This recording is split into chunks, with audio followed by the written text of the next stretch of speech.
Magpapalunod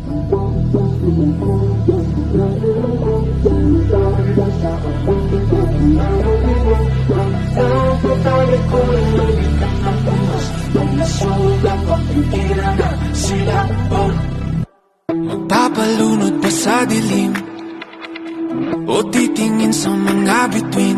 Tutulugan ng gabi o ito'y aangkinin? Ipapabukas ko na lang ba ulit?